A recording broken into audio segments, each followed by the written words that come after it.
Hi friends, welcome back to my YouTube channel. ಎಲ್ಲರೂ ಹೇಗಿದ್ದೀರಾ? ನಾನು ಕೂಡ ತುಂಬಾ ಚೆನ್ನಾಗಿದ್ದೀನಿ.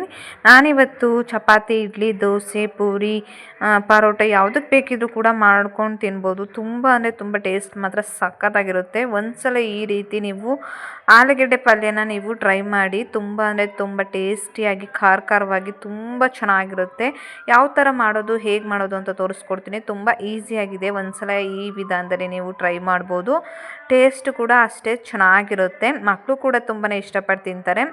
ಅಷ್ಟು ಚೆನ್ನಾಗಿರುತ್ತೆ. ಒಂದ್ಸಲ ಟ್ರೈ ಮಾಡಿ. ಹೇಗೆ ಮಾಡೋದು ಅಂತ ಹೇಳ್ಕೊಡ್ತೀನಿ ಬನ್ನಿ.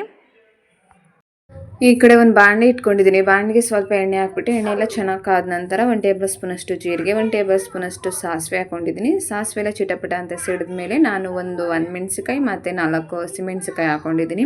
ಮತ್ತು 1 ಟೇಬಲ್ ಸ್ಪೂನಷ್ಟು ನಾನು ಕಡಲೆಬೇಳೆ ಕೂಡ ಹಾಕ್ಕೊಂಡಿದ್ದೀನಿ. ಒಂದು ಸ್ವಲ್ಪ ಕರ್ಬೇವಿನ ಸೊಪ್ಪು ಹಾಕ್ಕೊಂಡಿದ್ದೀನಿ. ಸ್ವಲ್ಪ ಕಡಲೆಬೇಳೆ ಕಲರ್ ಎಲ್ಲ ಸ್ವಲ್ಪ ಚೇಂಜ್ ಆಗೋವರೆಗೂ ಕೂಡ ಸ್ವಲ್ಪ ಅದನ್ನು ಫ್ರೈ ಮಾಡ್ಕೋಬೇಕು. ಈಗ ಕಡಲೆಬೇಳೆ ಕಲರ್ ಎಲ್ಲ ಚೇಂಜ್ ಆಗಿದೆ. ಇವಾಗ ನಾನು 3 ದೊಡ್ಡ ಸೈಜದು ಈರುಳ್ಳಿ ಸಣ್ಣ ಸಣ್ಣ ಕಟ್ ಮಾಡಿ ಇಟ್ಕೊಂಡಿದ್ದೆ, ಅದನ್ನು ಕೂಡ ಹಾಕೊಳ್ತಾ ಇದ್ದೀನಿ. ಇವಾಗ ಈರುಳ್ಳಿ ಕಲರು ಸ್ವಲ್ಪ ಚೇಂಜ್ ಆಗೋವರೆಗೂ ಸ್ವಲ್ಪ ಹೊತ್ತು ಅದನ್ನು ಫ್ರೈ ಮಾಡ್ಕೋಬೇಕಾಗುತ್ತೆ. ತುಂಬ ಅಂದರೆ ತುಂಬ ಚೆನ್ನಾಗಿರುತ್ತೆ. ಒಂದು ಟ್ರೈ ಮಾಡಿ. ನೆಕ್ಸ್ಟ್ ಈಗ ಈರುಳ್ಳಿ ಕಲರ್ ಎಲ್ಲ ಚೇಂಜ್ ಆಗಿದೆ. ಈಗ ನಾನು ಒಂದು ಟೊಮೊಟೊನ ಕಟ್ ಮಾಡಿ ಇಟ್ಕೊಂಡಿದ್ದೆ, ಆ ಟೊಮೊಟೊ ಕೂಡ ಹಾಕೊಳ್ತಾ ಇದ್ದೀನಿ. ಟೊಮೊಟೊ ಎಲ್ಲ ಸ್ವಲ್ಪ ಮೆತ್ತಗೆ ಬೇಯಬೇಕು. ಅಲ್ಲಿವರೆಗೂ ಕೂಡ ಸ್ವಲ್ಪ ಹೊತ್ತು ಬೇಯಿಸ್ಕೊಳ್ಳಿ ಟೊಮೊಟೊನ. ಟೊಮೊಟೊ ಎಲ್ಲ ಇವಾಗ ಚೆನ್ನಾಗಿ ಮೆತ್ತಗೆ ಇವಾಗ ಬೆಂದಿದೆ. ಈ ಟೈಮಲ್ಲಿ ನಾವು ಮಸಾಲೆಗಳನ್ನ ಹಾಕಬೇಕಾಗುತ್ತೆ. ನಾನಿಲ್ಲಿ 1 ಟೇಬಲ್ ಸ್ಪೂನಷ್ಟು ಅಚ್ಕಾರದ ಪುಡಿ ಹಾಕ್ಕೊಳ್ತಾ ಇದ್ದೀನಿ. ಹಾಗೆ 1 ಟೇಬಲ್ ಸ್ಪೂನಷ್ಟು ನಾನು ಗರಂ ಮಸಾಲ ಪೌಡ್ರ್ ಹಾಕ್ಕೊಳ್ತಾ ಇದ್ದೀನಿ. ಹಾಗೆ 1 ಟೇಬಲ್ ಸ್ಪೂನಷ್ಟು ನಾನು ಧನಿಯಾ ಪೌಡ್ರ್ ಹಾಕ್ಕೊಳ್ತಾ ಇದ್ದೀನಿ. ಹಾಗೆ ಒಂದು ಅರ್ಧ ಟೀ ಸ್ಪೂನಷ್ಟು ನಾನು ಅರಿಶಿನ ಪೌಡ್ರು ಕೂಡ ಹಾಕ್ಕೊಳ್ತಾ ಇದ್ದೀನಿ. ಈ ಮಸಾಲೆ ಎಲ್ಲ ಹಾಕಿ ಒಂದ್ಸಲ ಟ್ರೈ ಮಾಡಿ. ಪಲ್ಯ ಮಾತ್ರ ತುಂಬಾ ಚೆನ್ನಾಗಿರುತ್ತೆ.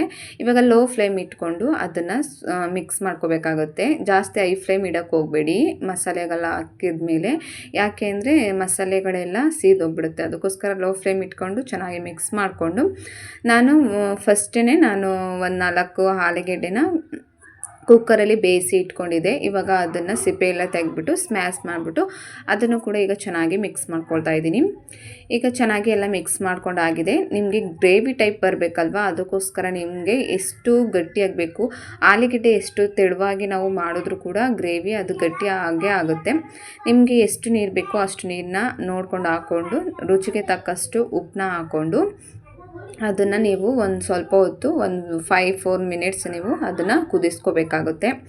ಈ ಥರ ಕುದಿಸ್ಕೊಂಡಾಗ ಈ ಥರ ಇರುತ್ತೆ. ನೀವು ಬೇಕು ಅಂದರೆ ಇದ್ರ ಜೊತೆಗೆ ನೀವು ಬಟಾಣಿ ಕೂಡ ಹಾಕೋಬೋದು. ತುಂಬ ಅಂದರೆ ತುಂಬ ಟೇಸ್ಟ್ ಮಾತ್ರ ಅಷ್ಟೇ ಚೆನ್ನಾಗಿರುತ್ತೆ. ಚಪಾತಿ, ರೊಟ್ಟಿ, ಪೂರಿ ಮತ್ತು ಪರೋಟ ಎಲ್ಲದಕ್ಕೂ ಕೂಡ ತಿನ್ಬೋದು. ತುಂಬ ಈಸಿಯಾಗಿದೆ. ಒಂದ್ಸಲ ಈ ವಿಧಾನದಲ್ಲಿ ನೀವು ಪಲ್ಯನ ಟ್ರೈ ಮಾಡಿ. ಗ್ರೇವಿ ಥರ ತುಂಬ ಅಂದರೆ ತುಂಬ ಚೆನ್ನಾಗಿರುತ್ತೆ. ಈ ರೆಸಿಪಿ ಏನಾದರೆ ನಿಮಗೆ ಇಷ್ಟ ಆಗಿದೆ ಲೈಕ್ ಕೊಟ್ಟು ಕಮೆಂಟ್ ಹಾಕಿ. ಮತ್ತೆ ನಾನು ನೆಕ್ಸ್ಟ್ ವೀಡಿಯೋಲಿ ಸಿಗ್ತೀನಿ. ಅಲ್ಲಿವರೆಗೂ ಟೇಕ್ ಕೇರ್, ಬಾಯ್ ಬಾಯ್. ನೀವು ಒಂದ್ಸಲ ಟ್ರೈ ಮಾಡಿ ಹೇಗೆ ಬಂತು ಅಂತ ಕಮೆಂಟ್ ಬಾಕ್ಸಲ್ಲಿ ಕಮೆಂಟ್ ಹಾಕಿ.